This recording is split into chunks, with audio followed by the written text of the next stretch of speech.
Sabe aquela cena clássica na mesa de casa? O prato colorido, bonito e a criança empurrando o brócolis para o canto, fazendo cara de nojo para o feijão? Pois é, a seletividade alimentar é muito mais comum do que parece e pode gerar angústia em muitos pais.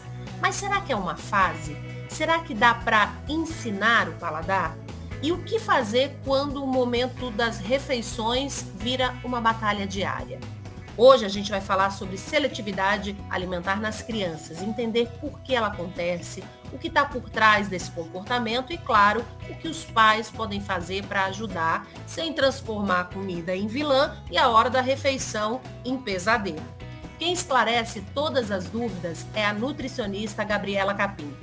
Eu sou Michele Loreto e esse é o podcast do Bem-Estar. Vem comigo que a mesa está posta.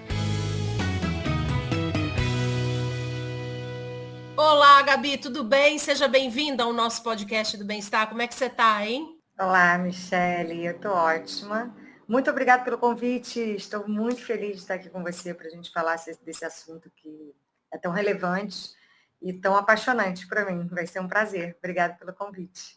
Certeza que a gente vai aprender muito. Então, vamos embora. Olha só, para começar, o que é exatamente seletividade alimentar? Então, é uma condição da criança que começa a ter uma alimentação cada vez mais seletiva, né? Cada vez mais restritiva. Ela vai tirando e selecionando os alimentos que ela vai consumir. Geralmente, isso se inicia com pequenas restrições, né? Com esses pequenos momentos da criança começar ali, não quero o verdinho, aí numa próxima refeição não quer o grão de feijão, aí numa próxima refeição ela não quer o tomatinho, e assim ela vai tirando aos poucos, selecionando os alimentos e se tornando uma criança com uma alimentação seletiva.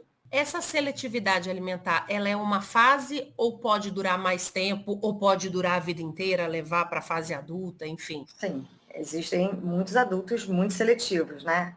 Então, ela sim é uma fase, mas ela precisa, a gente precisa ter atenção quando essa fase começa a acontecer, entender que tipo de estratégia, que tipo de sinal é importante a gente ficar atento para a gente conseguir contornar e fazer com que essa fase passe de uma forma natural e que a gente consiga reverter o efeito dela.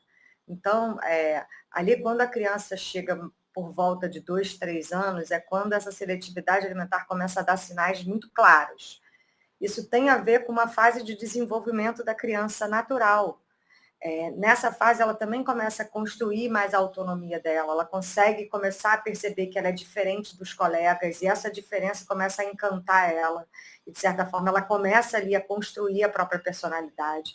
E você vai reparar que ela vai querer construir essa autonomia em várias outras situações da vida dela, né? Ela vai querer vestir o sapato sozinha, ela quer tomar banho sozinha, ela quer escovar o dente sozinha.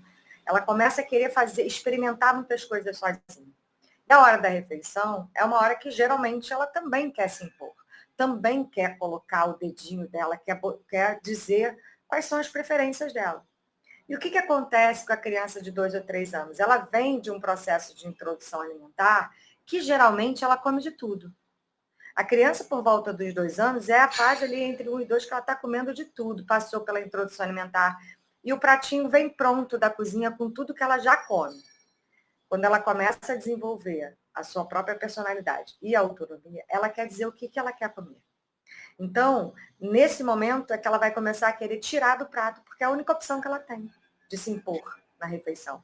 É negar e tirar. Eu ia entrar nesse assunto com você, porque você sabe, né? Eu tenho uma bebê em casa que deu show na introdução alimentar. Com 1 ano, ela fez a cara feia para algumas coisas. Ela é um pouco adiantada, então tudo dela vem antes.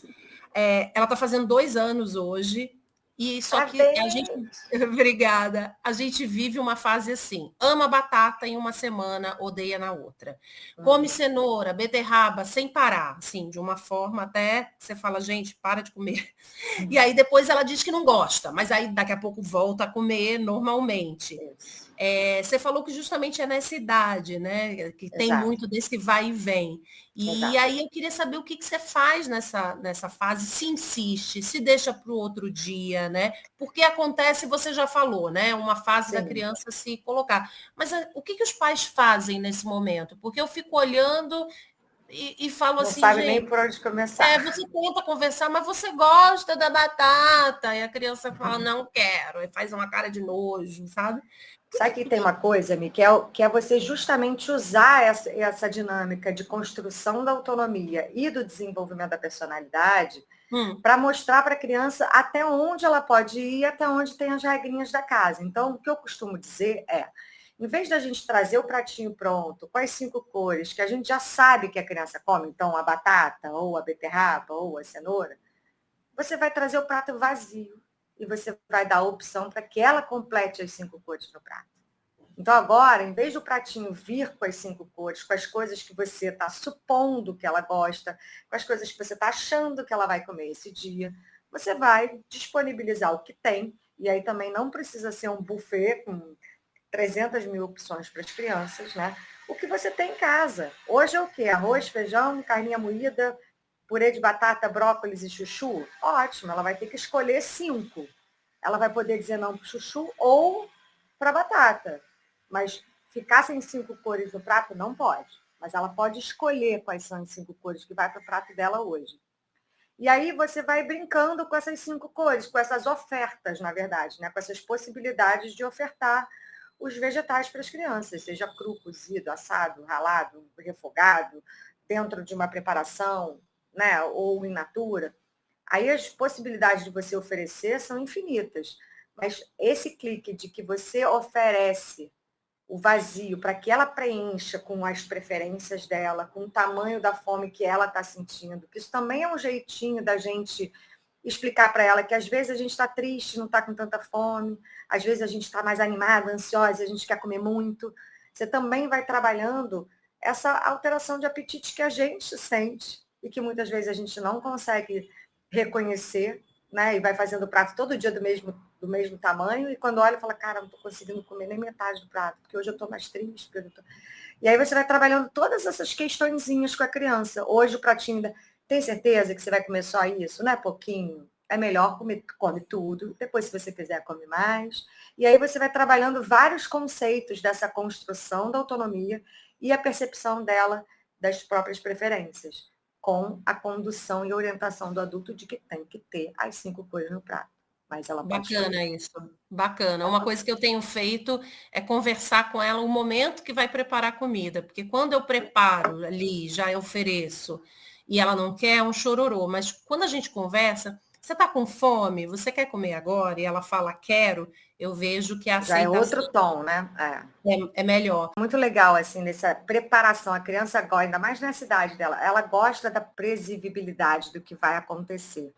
Então, antes de servir o almoço, você anuncia para ela, olha, daqui a pouco a mamãe vai fazer o almoço, você quer vir me ajudar? Aí você tem umas 2 ou 3 chamadas que você pode oferecer para ela de vir chegar junto. Aí chega a hora que é a hora do almoço, que tem que almoçar, né? Que às vezes tem um compromisso. Cara, você vê que ela está resistente, faz um pratinho micro, faz um pires, sabe? Mas para ela ter a sensação de que ela comeu, de que ela comeu tudo, e que aí você não está pulando a refeição, porque aquele dia teve ali um dia mais difícil de negociar. Mas aí você não precisa ficar achando que aquela refeição, só porque aquela refeição foi menor do que a anterior, pronto, acabou, agora ela vai para a escola. Entendeu? Não. Aquela refeição foi mais difícil, aquela refeição ela comeu menos. Na próxima já é uma outra construção, já é uma outra relação, ela já vai estar numa outra sensação. E a criança nessa idade, ela começa a mostrar o que ela gosta, né? Sim. Eu estou percebendo, por exemplo, eu sou uma pessoa que eu não gosto de jantar comida, arroz, feijão, carne, nunca gostei.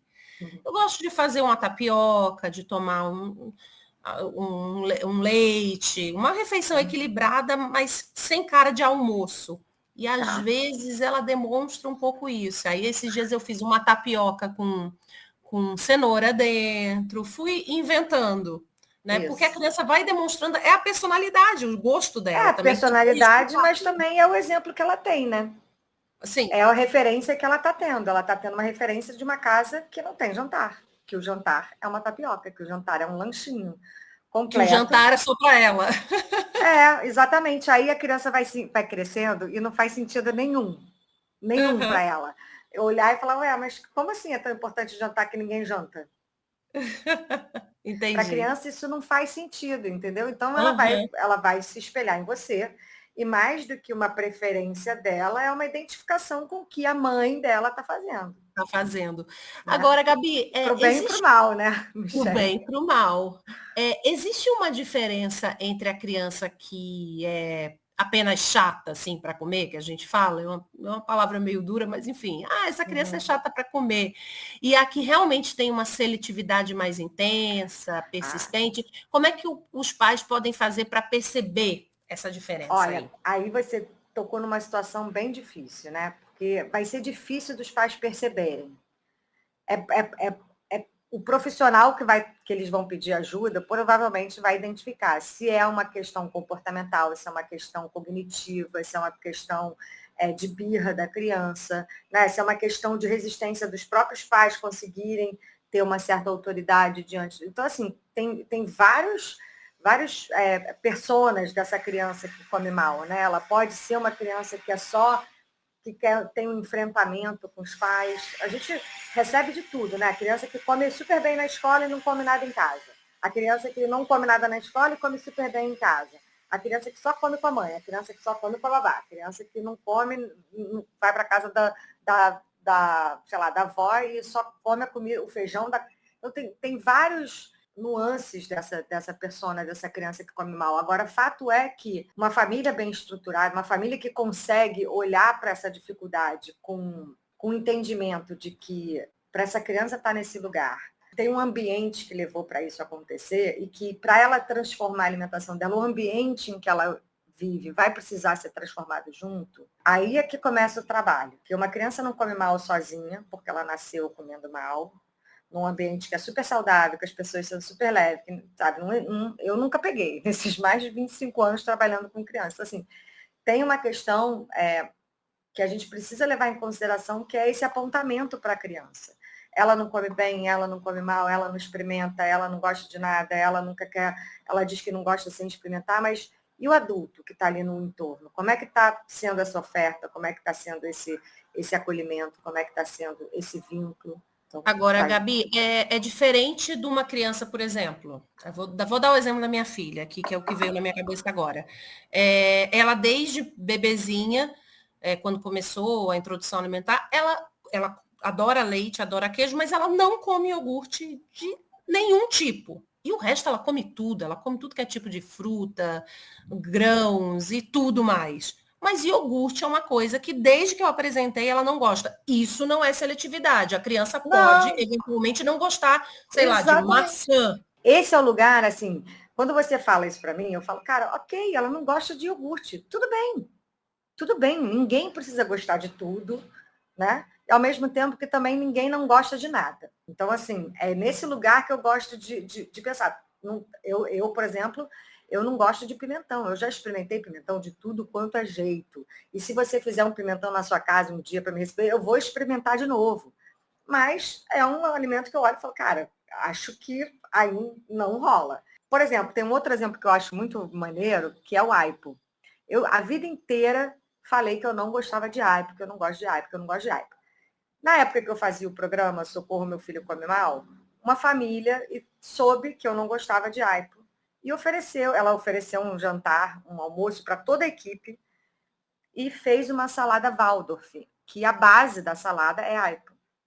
E quando estava uma mesa gigante, com toda a família, com toda a equipe do programa, pousou aquela salada na minha frente, ela olhou para minha cara debochadamente e falou: agora você vai comer essa salada. Eu falei: caraca, mas você fez uma salada de aipo. É porque eu não. Aí ia falar, né? Porque eu não gosto de aipo. Eu olhei para a cara da criança, do pai, de toda a equipe. Falei: tá bom, vai, eu vou experimentar. Você fez com o maior carinho. Vamos. Cara, dali em diante, eu amo aipo na salada Waldorf. E eu descobri naquele dia Especificamente. que, daquele jeito, eu como aipo. Amarradona, adoro. Agora, pensa, se eu não tivesse tido esse desafio, se eu não tivesse me aberto para experimentar, eu estaria até hoje dizendo que eu não gosto de aipo. É. E eu gosto de aipo, na salada Valda. Agora, Gabi, crianças no espectro autista, elas costumam apresentar mais seletividade, né? Por conta da sensibilidade mesmo, sensorial ali. Como é que os pais podem lidar com isso? Claro, de uma forma acolhedora, sem pressão? A gente vai precisar fazer o mesmo processo, são os mesmos valores, as mesmas orientações, só que a gente vai ter que ter uma dose a mais de paciência. A gente vai ter que ter uma dose a mais de tempo para se conectar com essa criança, para elaborar os conceitos e o trabalho que vai ser feito com essa criança. Mas a criança, dentro do espectro, ela super pode comer bem, ela super pode se encantar com esse processo, por exemplo, das cores.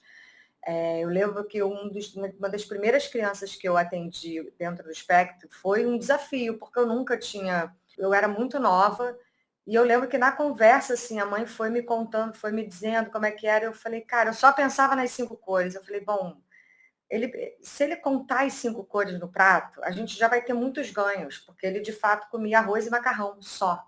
Então, se a gente começar a botar 2 cores nesse prato, aí daqui a pouco a gente bota 3, e a gente começar a brincar com ele de que ele tem que conseguir chegar nas 5 cores no prato, e que esse vai ser o desafio dele durante um tempo. E aí eu não vou trabalhar com as frutas, eu não vou trabalhar com ingestão de água, eu não quero saber dos intervalos, eu não quero saber dos lanches. A gente vai focar numa missão por vez, né? Então, agora a minha missão é colorir o prato dele. E a gente vai trabalhar a cada semana para que ele consiga com micro pedaços, com ele ajudando, com ele se envolvendo, com ele botando no prato. E aí cada micro porção é uma conquista, cada uma cor no prato a mais é validado. Isso tem que acontecer com todas as crianças. Mas é isso, no autista a gente vai ter um tempo a mais, vai ter uma demanda maior para chegar nesse lugar. Mas o conceito e o caminho é o mesmo. A gente falou de introdução alimentar, né? Hoje em dia você vê 1000 fórmulas em redes sociais, mas a gente sabe que a introdução alimentar feita de uma maneira correta, ela influencia na aceitação da criança, né? Em relação Com aos certeza. alimentos também até no futuro, quando Com adulto. certeza. Eu queria que você me dissesse, assim, aqui para quem está nos ouvindo, qual é, afinal, definitivamente essa maneira correta de fazer a introdução alimentar, porque há várias fórmulas, há várias dicas e os pais ficam Sim. perdidos. Você sabe, Mi, que eu acho que o pulo do gato da introdução alimentar é você entender que a mesa pode ser a extensão do colo. Quando a gente entende isso, assim, que o bebê ele fica durante 6 meses sendo alimentado num ambiente confortável, seguro, aconchegante, com uma pessoa que está ali totalmente direcionada para essa alimentação, dedicada àquilo e literalmente se entregando nessa alimentação. E muitas vezes o processo de introdução alimentar é um corte muito radical nesse vínculo, né? Em que a mãe, que até ali passou por todos os perrengues do início da amamentação, e aí chega ali com 4, 5 meses, já está num momento super agradável, né? O 4, 5 meses do bebê, né, quando você consegue amamentar com tranquilidade, é uma delícia. Você vai para qualquer lugar, você só levanta a blusa e dá o peito, você tem uma liberdade, o peito, que é incrível. E aí, essa mãe precisa voltar para o trabalho. E às vezes ela se dá conta disso 1, 2 semanas antes. E aí, aquela presença integral, aquela alimentação completamente inteira, dedicada àquele bebê, vira uma função exercida por uma outra pessoa, muitas vezes. Então, esse processo de estender o vínculo afetivo que se criou no peito para a mesa, seja né, do peito no colo, para a gente estender ele para a mesa, é, para mim, a chave da introdução alimentar. E aí não vai ter o corte perfeito, a textura exata do alimento. Eu acho que não é isso que vai definir uma introdução alimentar adequada, sabe? É você conseguir trazer esse olhar de cuidado e formação desse bebê para um indivíduo. Quando você tem esse valor, aí, o que o bebê vai comer, na minha opinião, como que a gente vai fazer esse alimento, está em segundo plano. Eu estou muito mais interessada em como que esse bebê já senta sozinho, esse bebê tem estrutura muscular para se sustentar sentado, ou ele é um bebê que fica sentado quando a gente coloca.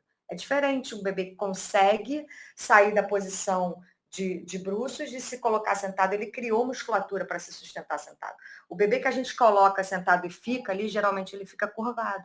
E se a gente for fazer a introdução nesse bebê, ele vai ter azia, ele vai ter refluxo, porque o esôfago dele não está na postura. Então, se a gente traz esse bebê que ainda não consegue sentar, a gente traz para o colo e faz a introdução alimentar no colo, como se estivesse dando peito, esse bebê não vai ter refluxo. E, Gabi, até que ponto os pais devem insistir e quando é hora de buscar uma ajuda profissional quando a gente olha para a questão da seletividade alimentar? Eu acho que quando a criança começa a tirar o primeiro verdinho do prato, quando ela começa a rejeitar o primeiro alimento, é sinal de alerta. Porque se você não tiver uma estratégia clara para virar esse jogo, no dia seguinte ela vai rejeitar outro, e daqui a pouco ela está comendo arroz e ovo. E isso, Michele, é um caso clássico que eu ouço no consultório. Ah, tá comendo, só come arroz e ovo. Há quanto tempo? Há 4 anos só come arroz. Há 4 anos está comendo arroz e ovo e você demorou 4 anos para achar que isso não está legal, né? Então tem que ser rápido, porque quanto mais rápido for, mais rápido a gente consegue reverter. Né? Quando se tirou só o verdinho do prato, tá bom. Ainda tem o amarelo, ainda tem o vermelho, ainda tem outras cores, mas tem que ser rápido. E a insistência é um lugar muito perigoso, porque se a insistência for na opressão, na rigorosidade, no julgamento, você não precisa insistir para a criança comer, gente. Criança que tem fome, come. Criança que tem vontade de comer, vai querer comer o que quer. Criança que tem fome, come o que tem. Então, a gente precisa também diferenciar o que é fome e o que é vontade de comer, né? Porque tem um monte de gente passando fome e vai comer o que tiver na frente. E a criança que está cheia de comida em casa, que está cheia de, ai não, mas ela só gosta se for assim, ela está com vontade de comer. A preferência dela, o que ela entendeu que todo mundo faz para ela, e aí a gente precisa trabalhar, porque ela precisa lidar com a vida com o que tem. Né? Eu costumo dizer que criança que come bem é aquela que come tudo e qualquer coisa em qualquer lugar. Essa criança come bem. Essa história de trabalhar o paladar, o que significa na prática, né? É possível, por exemplo, ensinar o gosto por novos alimentos? Isso serve para qualquer idade da criança? Vou te fazer uma pergunta. Você gosta de cerveja? Já gostei, hoje não gosto mais. Pronto, já vem. Depois que eu engravidei. Você acabou de me responder, não era essa a piada, mas você acabou de me responder. Você gostava de cerveja e agora não gosta mais. Mas quando você gostava, você gostou do primeiro gole? Não, odiei. Odiou, exatamente. Só que acontece, a cerveja, ela é socialmente aceita. Então a gente meio dá uma forçadinha para gostar. Porque todo mundo gosta, porque tem aquele momento no final do dia, não sei o quê. Quando você vê, você está gostando. E aí chega no final de semana, tudo que você quer é uma cervejinha gelada. No universo das crianças, eu faço essa experiência com açaí, por exemplo. São raras as crianças que gostaram de açaí. Ah, não gostei, mas aí é isso, todas as crianças amam açaí, os esportistas tomam açaí, e aí açaí é super maneiro tomar, daqui a pouco a criança que odiava açaí está adorando açaí. Então, as nossas papilas gustativas, elas se renovam, elas conseguem fazer um sistema de renovação aí por volta de 3 meses, de 3 em 3 meses a gente renova as nossas sensações gustativas. Então, sim, é óbvio que a gente pode mudar. Se a gente se forçar a pensar aí, você vai lembrar de outros alimentos que você não gostava, que você passou a gostar, porque precisa de um tempo. Tem um estudo que fala pra gente, essa piada eu adoro fazer com as crianças, elas ficam tensas comigo. Tem um estudo que diz que a gente precisa experimentar, em média, 10 vezes um alimento para saber se a gente gosta ou não, porque tem toda uma dinâmica de costume mesmo das papilas gustativas. Né? Um alimento muito diferente do que a gente está acostumado, a primeira sensação dela é rejeitar, é achar ruim. Mas se a gente vai tornando isso natural e mostrando para esse sistema nervoso que não é veneno, que a gente não vai morrer com esse sabor estranho, pode ser que ela goste. Então a gente precisa estimular várias vezes. Aí eu falo para a criança assim, eu sei fazer cenoura de 10 jeitos diferentes, cozida, assada, refogada, soufflé, purê, bolo, panqueca, por aí vai. Para você me convencer que não gosta de cenoura, você precisa experimentar cenoura quantas vezes? Se eu sei fazer cenoura de 10 sabores diferentes e preciso experimentar 10 vezes cada sabor, aí a criança olha para minha cara e fala, Capim, mas aí eu vou ter que experimentar cenoura 100 vezes. Ah, quem sabe você não descobre um jeito antes, né, de gostar. Capim, você já estava falando dessa questão de apontar o dedo, que não se deve fazer, né? Dizer, essa criança não gosta de nada, é difícil para comer, que isso vai acabar reforçando o problema. Às vezes a gente faz isso até porque os pais da gente faziam isso e a gente não percebe, mas enfim. Além desse erro, quais são os erros mais comuns dos pais ao lidar com uma criança seletiva na alimentação? Então, uma coisa muito comum é o próprio exemplo, né? A gente vê adultos que tem resistência em experimentar, que tem resistência em botar as 5 cores no prato, exigindo isso das crianças. Então, um bom exemplo é fundamental, e aí a gente pode ir para além da própria alimentação, né? A gente ensina muito mais com o nosso comportamento do que com o que a gente fala para elas fazerem.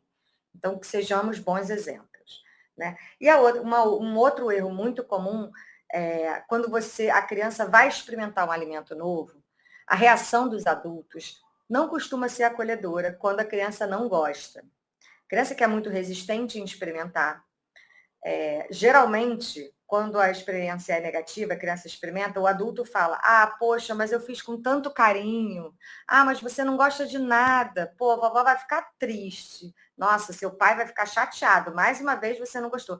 Quantas vezes a gente fala isso, né? E muitas vezes é isso que a criança não quer. A criança não quer decepcionar o adulto, frustrar a mãe, chatear a avó, deixar o pai...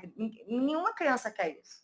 Então, ao passo que se a gente se desconecta do resultado da experiência e só experimentar já é legal, e se ela gostar, ótimo, se ela não gostar, tudo bem, amanhã experimenta uma outra coisa, você deixa esse momento da experiência mais à vontade para a criança. Isso é uma questão muito séria, assim, os adultos estão sempre exigindo que a criança goste, que a criança experimente.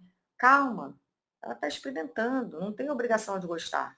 Se ela não gostar, tudo bem. Experimenta outra coisa outro dia. Ter mais leveza nessa dinâmica da experiência. E outra coisa muito comum também, que é muito ruim, é usar de chantagem, recompensa, castigos e ameaças na negociação com a criança. Isso leva para um lugar de muita angústia. Você vai relacionar a alimentação com angústia. Ou porque você quer uma coisa muito que você só vai conseguir se você comer tudo, mesmo que você não esteja com fome, mesmo que naquele dia você esteja triste, chateado, você não quer comer, mas você vai comer porque você quer ganhar aquele negócio. Ou você vai comer para não ganhar um castigo. Então, assim, os valores ficam completamente deturpados e só geram angústia e uma relação negativa com a comida. Então, castigo, recompensa, chantagem. Eu prefiro deixar a criança com vontade de comer do que negociar nesse sentido. E disso que você falou, né, sobre o insistir, é muito importante também não desistir, né? Vamos dizer que a criança não quis comer alface hoje. Aí você dá um tempo, mas volta sempre a oferecer de maneira diferente. Não desistir disso, Exatamente. Né? Quando existe a recusa, a dificuldade que os adultos têm de reapresentar esse alimento para a criança faz com que esse alimento nunca mais volte para a mesa. Né? E muitas vezes alguns adultos tiram da própria refeição porque a criança não come, para eu comer sozinha, eu também não faço mais. Aí quando você vê, tá o adulto lá sem comer salada, porque a criança que comia salada antes, né, em vez da gente influenciar na criança, a criança... Então isso também costuma ser um erro muito comum mesmo. E qual é a importância de representar os alimentos depois que eles já foram negados, né? Existe uma forma correta de fazer isso? De reapresentar? Reapresentar isso? Não existe forma correta. Existe só infinitas possibilidades. É isso que eu gosto muito de trazer, né? Esse exemplo que eu dei da cenoura. A cenoura crua, cozida, refogada, ela crua, se você ralar fina, se você ralar grossa, se você cortar em palitinho, em quadradinho, em rodelinha, já é uma experiência diferente para a criança. Então, qual será o jeito que você prefere a cenoura crua? Vamos cortar ela em várias formas diferentes, experimentar? E aí ela cozida, e ela soufflé, purê, panqueca, até um bolo de cenoura, que, poxa, não é a experiência mais saudável, não é a receita mais saudável do planeta, mas, cara, é um jeito de você apresentar cenoura para a criança. Se ela gosta do bolo de cenoura, a possibilidade dela gostar de uma outra preparação mais saudável aumenta. Porque aí você, em vez de validar, porque olha só o que acontece muitas vezes, o pai vai apresentar para mim e falar assim, mas cenoura só come se for no bolo, capim. Para mim, é tipo, nossa, que bom, ele gosta de cenoura, então, no bolo. É a mesma coisa, só que com entusiasmos completamente diferentes. E esse entusiasmo de, olha que legal, então você gosta de cenoura, a criança se valida, a criança se inspira, a criança fala, nossa, é isso, eu gosto de cenoura, no bolo. Então, vamos embora entender e tentar buscar outras formas de você gostar de cenoura. A criança já está encantada, a criança já quer descobrir um outro jeito de gostar de cenoura, ao invés de ficar vestida na, poxa, só gosto de cenoura se for no bolo, senão eu não gosto. Bacana isso. Capim, o momento da refeição em família, sem telas, faz mesmo diferença no comportamento alimentar das crianças? Eu adoro esse assunto.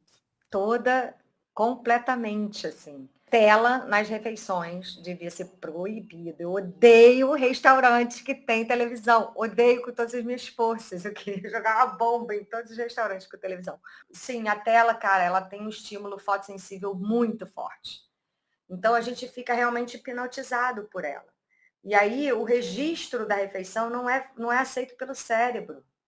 Você fica ali hipnotizado, você muitas vezes come mais do que você deveria ou menos do que você precisaria, mas você está com o cérebro hipnotizado, então você não se apropria do que está, a criança não se apropria do que está comendo, o cérebro não registra a atividade, e muitas vezes o que vai acontecer é que daqui a meia hora você quer comer uma coisinha, mesmo que você tenha comido um pratão, porque o cérebro não registrou. E aí você começa a poder sim, desencadear transtornos alimentares e toda a desconexão com a alimentação, e você aí começa a ter casos graves de seletividade, de restrição, de monotonia alimentar, porque a criança não faz ideia do... E aí, qual é o gatilho? Ai, mas aí ele come tudo, capim, não tem nem trabalho. Ele abre a boca, não sabe o que está comendo. Fisiologicamente vai funcionar até certo ponto, mas depois a criança não tem desenvolvimento nenhum de autonomia, de registro, de entendimento da alimentação. Lembra quando eu falei da extensão do vínculo para a mesa? Se você está conectado na tela, você não está conectado com seu filho. Né? Sim. Se você está olhando para o WhatsApp porque está esperando um negócio, em vez de estar perguntando para o seu filho como é que foi a escola hoje, e aí como é que foi seu dia, você está... É o momento da gente também ter mais um momento, né, em que a gente precisa se colocar como exemplo, que a gente precisa também ter esse esforço de ter essa refeição mais consciente. E com tanto apelo aí de alimentos ultraprocessados, como é que faz, né, para que o filho tenha uma alimentação mais saudável, já que, né, as tentações são grandes e muitas? Cara, Mia, é muito trabalho, mesmo. E eu falo isso de carteirinha por todos os lados. Um, porque eu trabalho com isso há mais de 25 anos, e dois, porque eu tenho filhos grandes que se tornaram, né, agora adultos, 18 e 20 anos. E é isso, dá trabalho, não tem muito outro jeito, sabe? Mas é porque educar dá trabalho. E aí você precisa conversar, e você precisa explicar por quê, e você precisa falar isso 3, 4, 5, 30 vezes. Ele mexe, eu estou jantando com meu filho, eu falei, ei, qual foi? Esqueceu das 5 coisas? Ah, não, mãe, eu vou fazer a salada depois, eu gosto. Ele vem com uns truquezinhos, que se eu sei, o moleque está com 18 anos, eu sei que se eu não puxar aquela orelhinha ali, que se eu não der aquela... Ele vai deixar a saladinha para depois, que vai ser depois no dia seguinte. É uma construção mesmo, de você explicar as consequências, de você dizer, não tem casa, né? Não facilitar o acesso desses produtos alimentícios. Cara, não compra. Se você tem a possibilidade de não comprar, de ter mais alimentos in natura, de ter mais alimentos de comida de verdade na sua casa, não tem acesso. Não deixa ter, porque se tiver, vai ficar mais difícil de você resistir em liberar. Qual é a mensagem mais importante, Capim, para quem está passando por essa fase de seletividade em casa e acha que isso nunca vai mudar? Continue a oferecer, continue a oferecer, continue a oferecer, continue a oferecer. Eu acho que é um lugar de perseverança mesmo, sabe? Eu costumo dizer que a gente não pode ter dois pés para educar. A gente não pode ter pena da criança. Ai, coitadinho, mas vai ficar com fome. Ai, tadinho, mas ele quer. Poxa, tadinho, mas ele gosta. Não. Se a gente ficar com esse padrão de pena da criança, esse for o nosso motivador, a gente vai criar crianças bem despreparadas para o mundo. E preguiça, não pode ter preguiça, porque dá trabalho, porque a gente vai falar 30 vezes, porque a gente ouviu 30 vezes, e a gente vai oferecer o tomate assado, cozido, refogado, picadinho, em rodelinha, em tirinha, misturado com arroz, misturado com feijão, dentro da salada. Experimentar tomate até ele cansar. E não precisa ser todo dia o tomate, né? Tomate num dia, alface no outro, abobrinha no outro. Que se cada dia experimentar um micro pedacinho, em alguma hora, alguma coisa ele vai gostar e a gente vai incluindo nessa refeição, aos pouquinhos. Maravilha, adorei todas as dicas, tudo que você falou aqui, Gabi, muito obrigada, viu, por participar aqui do nosso podcast do Bem-Estar. Foi um prazer, Michele, conte comigo sempre, adoro trocar essa ideia Esse assunto é um assunto que me emociona muitas vezes, porque eu sei o quanto que mexe também na dor de muitas mães e famílias. Então, o quanto eu puder contribuir, estou sempre disponível e à disposição. E se você que está ouvindo a gente gostou desse episódio, compartilhe com outras famílias, continue acompanhando o podcast do Bem-Estar, porque cuidar da alimentação é também cuidar do vínculo, da rotina, de quem a gente ama. E aqui no podcast do Bem-Estar você encontra informação útil para a sua saúde. Esse podcast teve produção de Paula Neiva, gravação de Branca Pise, edição de Guilherme Amatucci e direção da Karina Dorigo. Eu sou Michele Loreto, vejo você na próxima, tá bom? Um cheiro, tchau, tchau.